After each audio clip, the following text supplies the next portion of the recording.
my name is Mary Wills Herman. I am doing my research project on the church in Nazi Germany and what happened. Why did the church allow Hitler so much liberal influence over itself? Was the resistance not strong enough? Were there too many voices? Was it drowned out? And did anti-Semitism play a role in what happened to the lives of the 6 million Jews? Or was it just fear?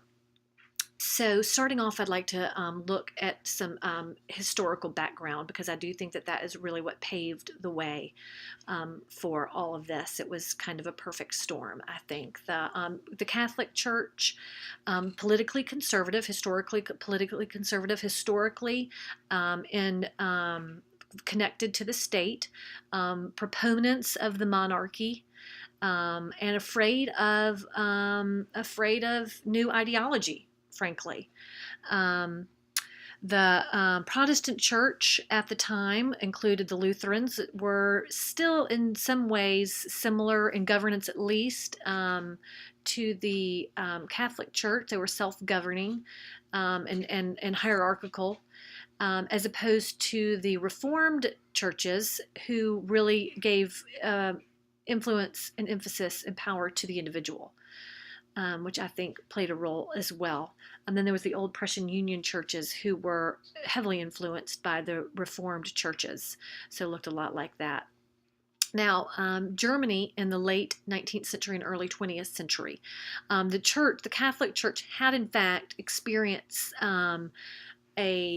what's called the Kulturkampf of the 1870s, and that is where the Chancellor Bismarck was really persecuting the Catholic Church. It was quite a struggle, and they eventually came to a peaceful agreement. It didn't last forever, but there was the undercurrent there too left over, I think. The Bismarck era was good for Germany in that it was unifying for Germany. Though not wonderful for the church at the time. It did signal, this time period was the signal for the end of the monarchy, though, and that obviously was not good for the church, or for the Catholic Church. It was also bringing in the World War I and the German Revolution, the Socialist Revolt, which was detrimental to Germany. The Treaty of Versailles, all kinds of obligations and stuff left for Germany and rebuilding and things like that. And Germany was an economic mess and a political mess as well. There were lots of parties, lots of factions from inside and out. There was liberal, there was conservative, there was center parties, but they were... it was a little bit of a mess. They voted in a constitution in 1919, and it became the German Republic. This was the Weimar Republic from 1919 until 1933, when Hitler took power for himself.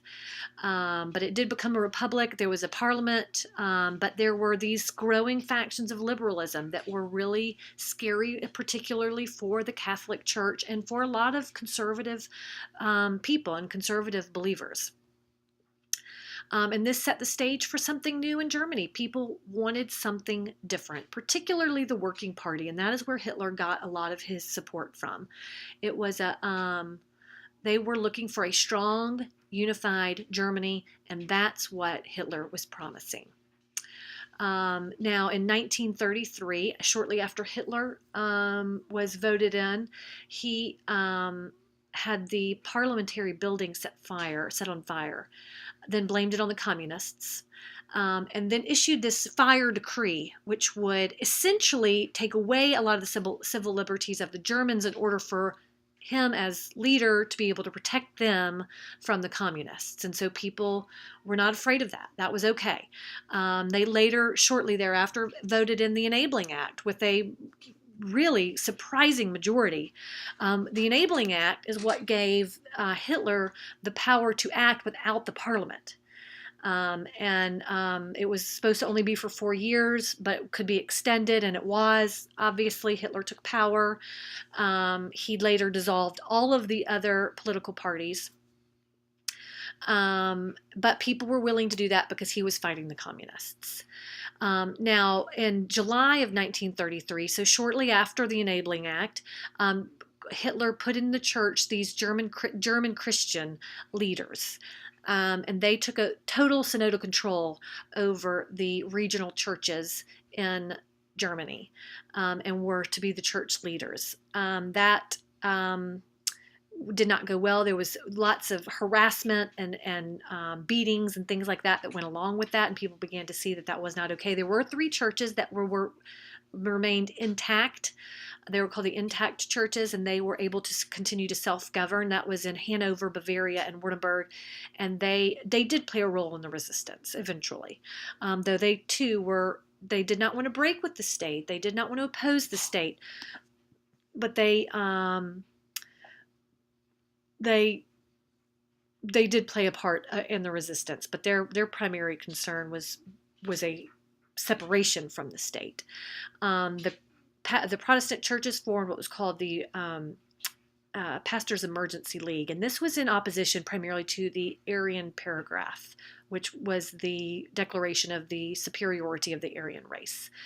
And they was developed also in response to the German Christians that Hitler had put in place inside of the church. The Catholic Church was forming an agreement with the government, with Hitler, trying to establish itself as a legitimate entity, and that was an effort to safeguard and secure and save itself as church. And they were criticized for that. They made lots of agreements, lots of concessions, and were at the time from outside and later. Obviously, they were people did not like that. It was the end of the Catholic Center Party, so they no longer had a say in government. Of course, nobody did after July. All were dissolved. All other parties were dissolved. But of course, this agreement was continually breached by Hitler. He was a liar, and people chose to believe him, even though he was a liar. The Barmen Declaration came along in 1934, and this was the Protestant churches. They wanted to distance themselves from the German Christian church. So this was a confessional statement saying, this is who we are different, we are the legitimate church in Germany. And it was the chief confessional document of the confessing church, which later came out of that. And that was one of the largest contingencies in opposition to Hitler, the confessing church was. Some of the key players in this resistance, members of that confessing church, were Karl Barth, who wrote the Barmen Declaration. He was actually a proponent of democracy, a leaning liberal. He was very outspoken on the authority of Scripture over the lives of people, not the authority of the state, and certainly not the authority of the state over Scripture. He eventually left Germany for Switzerland in 1935. Dietrich Bonhoeffer was another interesting person who was a pastor and leader in the confessing church, outwardly outspoken. He was opposed to the anti-Semitism, one of the few who spoke out against it, and was executed in 1945 in a concentration camp after involving himself in a plot to kill Hitler. Martin Niemöller, I think, is the best example of Christians in Nazi Germany.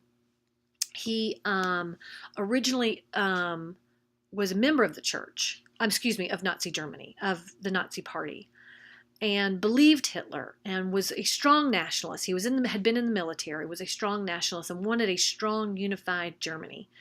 But began as things went, time went by, and this regime of terror started taking its toll on the people of Germany. There was a shift, and he outwardly opposed the Nazi regime eventually. He was arrested in 1937, sent to Sachsenhausen and Dachau until the end of the war. He spent in the concentration camp. So originally a supporter, and then as things morphed and he began to see what was really happening and that Hitler was actually a liar, he began to outwardly oppose, though not everybody did. But I do think that he is a great example of Christians at the time who wanted to support Hitler, but found later that ideologically they could not. But often it was too late. So the Catholic Church at the time, I would say, was primarily concerned with safeguarding itself. It was conciliatory, and it was moved by fear and entrapped by centuries of anti-Jewish theology that was taught in all kinds of churches at the time.